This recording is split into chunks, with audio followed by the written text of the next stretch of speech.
RTO વાળાને બોલાવો ને, કોઈ એક જણા બોલાવો તમારે જે રિસ્પોન્સિબલ ઓફિસર હોય આગળ. પ્લીઝ જરા મારે ચર્ચા કરવી છે. You are please preventing me. my lords, I cannot, I can my lords. શું ચાલે છે તમારા આરટીઓમાં?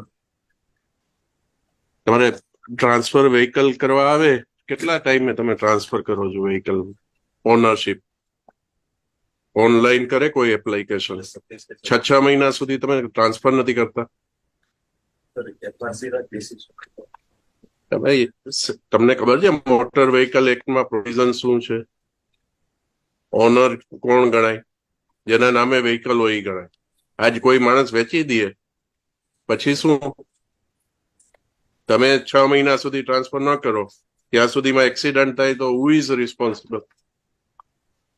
આરટીઓ. કેમ તમારે એટલે એમાં એજન્ટને રાખે અને તો જ થાય કામ, એવું છે તમારે? કેમ પબ્લિકને તકલીફ કેમ પડે છે?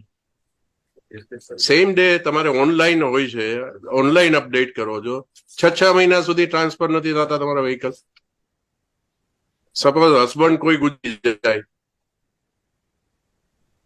અને એના સન એમ કે મારા નામે ટ્રાન્સફર કરી દો વ્હીકલ, તો તમે શું ઇન્સિસ્ટ કરો છો કે વાઇફના નામે થશે, સનના નામે નહીં થાય? ક્યાંથી આ રૂલ કાઢો છો તમે? પબ્લિકને હેરાન કરવાના, હેરાન થાય એટલે એજન્ટને પકડે, એજન્ટ તમને કઈ લાભ કરી આપે પછી જ તમે કરો છો. બધું કહેવાનું જ ઓનલાઈન છે.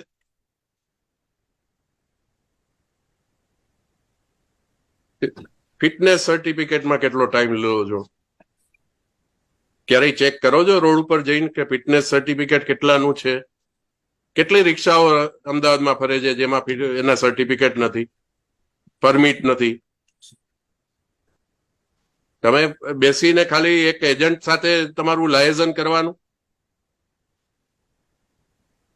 આ પબ્લિક માટે તમે આરટીઓ ચલાવો છો કે કોઈ એજન્ટ માટે ચલાવો છો કે તમારા સ્ટાફનો લાભ થાય એના માટે ચલાવો છો? પેમેન્ટ તો આ કરે છે ને ગવર્મેન્ટ, પગાર તો તમને આપે છે ને ટાઈમસર. કેમ માણસોને મુશ્કેલી પડે? ઓનલાઈન થાય તો સેમ ડે થવું જોઈએ. તમે એક પણ વસ્તુ મને જસ્ટિફાઈ કરો કે કઈ વસ્તુ તમે સેમ ડે કરો છો? લાયસન્સ ટ્રાન્સફર કરવાનું હોય કે લાયસન્સ રિન્યુ કરાવવાનું હોય તો એ 15 દિવસ, મહિના દિવસ સુધી તમારે ત્યાં પડી રહી. શા માટે? સ્ટાફ નથી. એક આ તમારો સર્વર ધીમું છે, સ્ટાફ નથી. સર્વર ધીમું છે, સ્ટાફ નથી. અને જો એજન્ટને પકડો અને કરો તો સવારે આપ્યું હોય સાંજે થઈ જાય. ત્યારે તમારા બધા ક્રાઇટેરિયા જુદા થઈ જાય.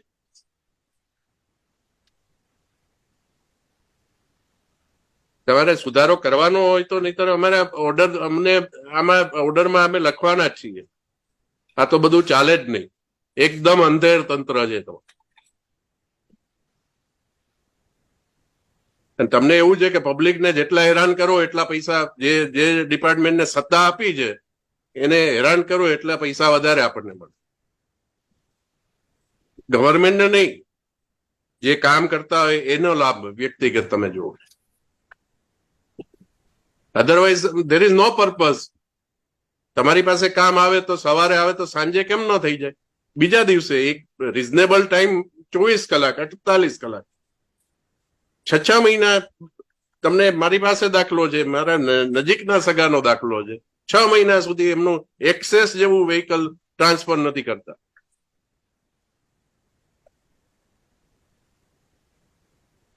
કઈક ગમે એવી ઇન્કવાયરી ઉભી કરશો કે પાન કાર્ડ નથી આપ્યું, આધાર કાર્ડ, તો તમે જયારે એક્સેપ્ટ કરો છો ત્યારે નથી ખબર પડતી? તમારે શું સિસ્ટમમાં કરેક્શન કરવાનું? મને વ્યક્તિગત કોઈ સામે વાંધો નથી, પણ તમારો જે એરિંગ ઓફિસર હોય, તમારો સ્ટાફમાં ઘણા ખૂબ સારું કામ કરતા હશે, પણ જે નથી કરતા અને જેની મેન્ટાલિટી આવી છે, માણસોના કામ દબાવી રાખે છે, એનું કઈ કરવાનું નથી તમારે? તમે શું છો? તમારી પોઝિશન શું છે? આરટીઓ. તમારે ડ્રાઇવિંગ એટલી બૂમ છે કે તમારા ડ્રાઇવિંગ ઓલા ટ્રેક ટેસ્ટ છે એ બરોબર નથી કામ કરતા, તમારા લાયસન્સ ટાઈમસર નથી આવતા, માણસને પરમિટ નથી તમે ઈ ચેક કરતા. અત્યારે તમે રિક્ષાઓ જોવો છો શહેરમાં કેમ ફરે છે? પેપર ન્યૂઝપેપરના તો ફોટોગ્રાફ એટલીસ્ટ કન્સિડર કરો તમે. કઈ રીતે હોય છે? બહાર પેલા દફતર લટકાયેલા હોય છે, 10 પેસેન્જર ભર્યા હોય છે, તમે કઈ રીતે પરમિટ કરો છો? મારુતિ વાહનમાં કેટલા ભર્યા હોય છે? અહીંયા તમે ઇસ્કોન સર્કલ ઉપર ક્યારેય જોયું છે તમે? તો પોલીસ ડિપાર્ટમેન્ટ નું તો હવે મને કઈ કહેવા જેવું જ નથી રહ્યું. ત્યાં ઓલી પેલી પ્રાઇવેટ કાર ત્યાંથી જતી હોય, ત્યાં પેસેન્જર ભરવા રસ્તા વચ્ચોવચ્ચ ઉભા હોય, એની બાજુમાં એસટી બસ ઉભી રહી, એની બાજુમાં ટ્રાવેલ્સની બસ ઉભી રહી, એટલે પબ્લિકે જવાનો રસ્તો જ નહીં. એક બાજુ લારીઓ ઉભી હોય. પબ્લિકને તમે શું સમજીને બેઠા છો કે કોઈ માણસ આવીને બળવો કરશે ત્યારે જ તમે કંઈક કરશો? સત્તા છે તો તમે એનો સદુપયોગ શા માટે નથી કરતા? આ તમારું ફંક્શન છે. અમારે આવીને તમને આ સમજાવવાનું હોય કે લેક્ચર આપવાનું હોય? આ કોઈ તમે ઇન્સ્યોરન્સ ક્લેમમાં જોવો છો તમે કે પરમિટ નથી એટલે અમારે એમની જવાબદારી ન થાય ઇન્સ્યોરન્સ કંપનીની. પેલું લાયસન્સમાં ખામી છે એટલે જવાબદારી ન થાય. ફિટનેસ સર્ટિફિકેટ નો કઈ ઇસ્યુ ઉભો કરે તો જવાબદારી. તો આ જે માણસોના જીવ છે એની કઈ કિંમત જ નથી. સરકારની જવાબદારી શું? રાજ્ય સરકારની જવાબદારી તો કઈ હોય ને. તમે રાજ્ય સરકારનું જ અંગ છો ને, અને આપણે પબ્લિક સર્વન્ટ છીએ, પબ્લિકની સેવા કરવાની.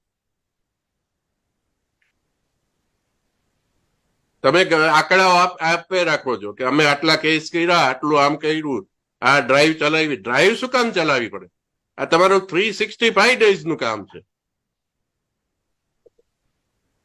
કેમ કંટ્રોલ ન હોય, કોઈને ધાક ન હોય કે આજ માણસને ખોટું કરતા બીક ન લાગતી હોય? કારણ કે એમાં ખોટું કરાવો છો, એનો લાભ લ્યો છો અને ચાલવા દો છો. ઓલા સ્કૂલ વર્ધી એસોસિએશન વાળા એક ખાલી તમાશો કરે, તમારે એટલું જ જોતું હોય, એક નક્કી હોય, એક અન્ડરસ્ટેન્ડિંગ હોય, તમે કરશો એટલે અમે 1.5 મહિનો છૂટ આપશું, 2 મહિના છૂટ આપશું, પછી કઈ એક્શન જ નહીં લેવા. કારણ કે તમને બધાને એમાં ફાયદો થાય, કોઈક ને કોઈક. અધરવાઇઝ શું રીઝન છે? તમારી ડ્યુટી છે, કેમ ડ્યુટી નથી કરતા?